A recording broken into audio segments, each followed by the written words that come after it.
जगद्गुरु श्री संत तुकाराम महाराज की जय.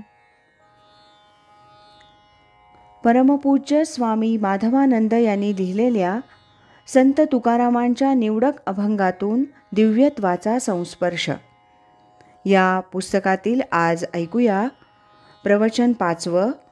धर्मोपदेशक तुकाराम याचा भाग 6. क्षणक्षणा हाची करावा विचार, तरावया पार भवसिंधू. नाशिवंत देह जाणार सकळ, आयुष्य खातो काळ सावधान. समर्थांप्रमाणे हा सावधान शब्द तुकाराम महाराजांनी वापरला आहे. आयुष्य काळानं खाल्लेलं आहे आणि उरलेलंही त्याच्या तोंडीच आहे. मग काय करावं? तर संत समागमी धरावी आवडी, करावी तातडी परमार्थी. तुका म्हणे इहलोकींच्या व्यवहारे, नये डोळे धुरे भरुनी राहो.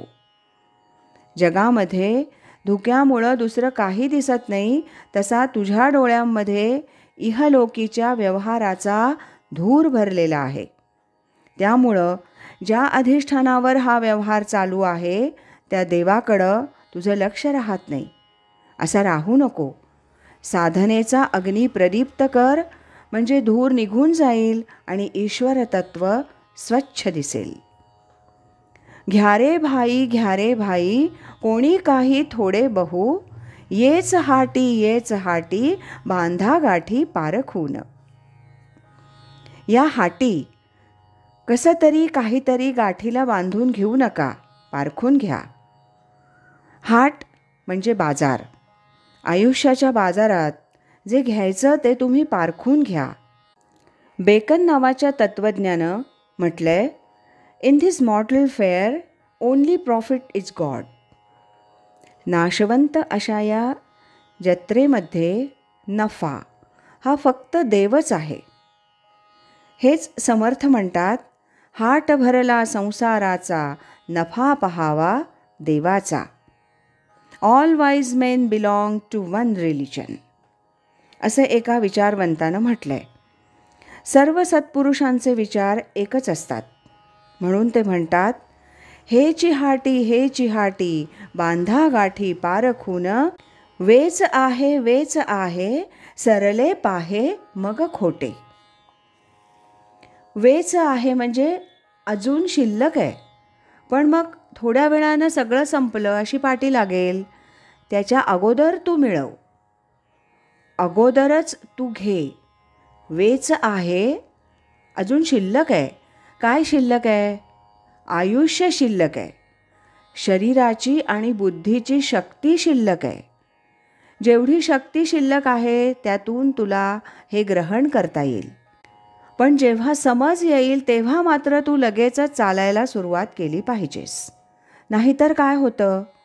लहानपणी क्रीडेत मग्न, तारुण्यी विलासात मग्न आणि वृद्धत्वी चिंतेत मग्न असलेल्यांचं ब्रह्माशी कधीच लग्न लागत नाही. त्यासाठी उमज आल्या आल्या भज गोविंदम भज गोविंदम भज गोविंदम मूढमते. समजल्यानंतर लगेचच चाल. समजल्यानंतर जो चालत नाही त्याला समर्थांनी पढत मूर्ख म्हटलेला आहे. ज्याला समजत नाही तो मूर्ख आहे, पण हा पढत मूर्ख आहे म्हणजे एज्युकेटेड फूल.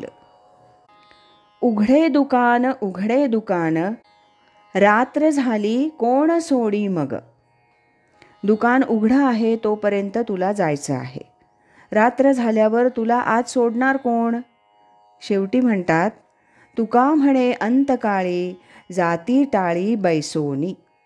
वेळ संपल्यावर, अंतकाळ आल्यावर टाळी बसून जातात.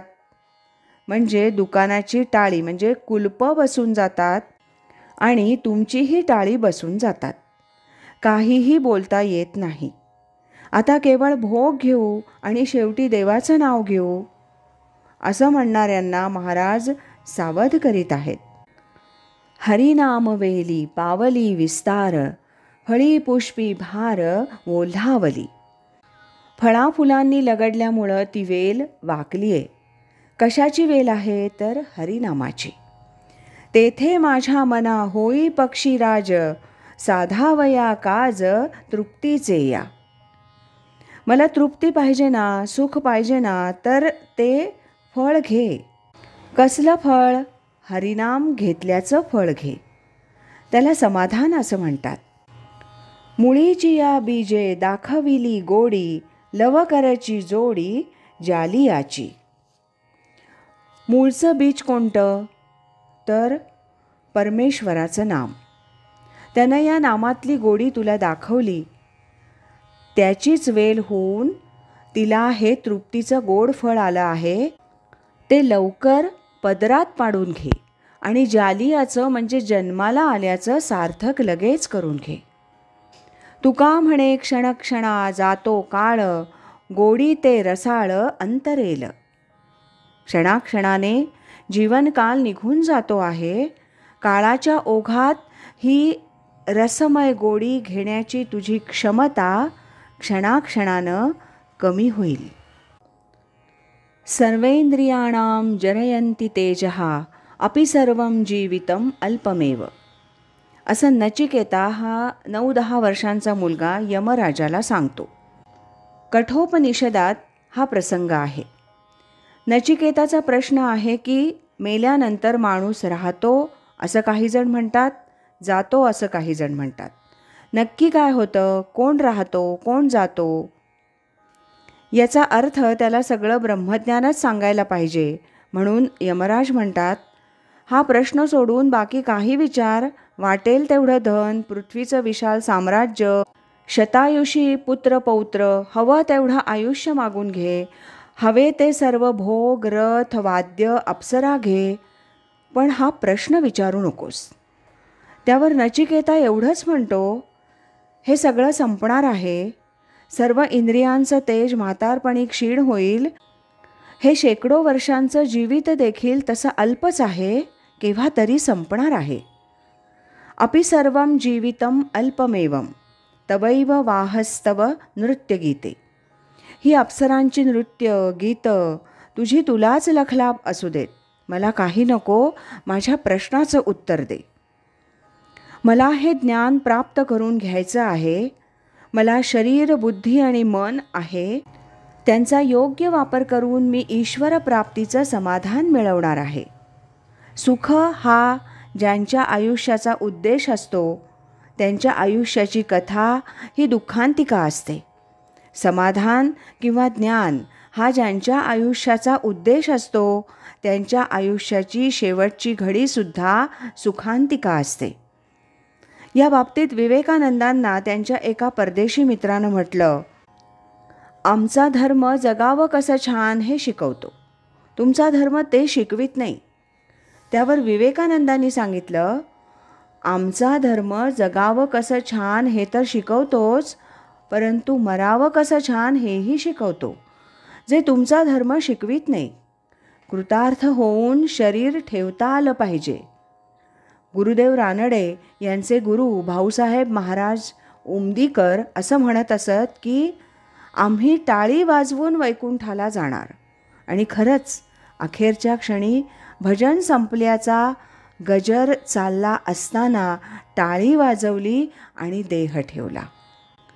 रमण महर्षींचा देह ठेवण्यापूर्वीचा शेवटचा शब्द होता संतोषम. संतोषम असं म्हणून देह ठेवणं याचा अर्थ कृतार्थता. याचा अर्थ असा नाही की आपण शेवटी काय म्हणणार त्याची प्रॅक्टिस करावी. आपण आत्ता काय करायचं ते ठरवावं. आपण जीवनात नक्की काय करायचं आहे ते संतांकडून पहिल्यांदा समजून घ्यावं. आज इथेच थांबूया. यानंतरचा भाग उद्या ऐकूया. श्रीमद सच्चिदानंद सद्गुरु श्री स्वामी माधवानंद महाराज की जय. हरि ओम तत्सत.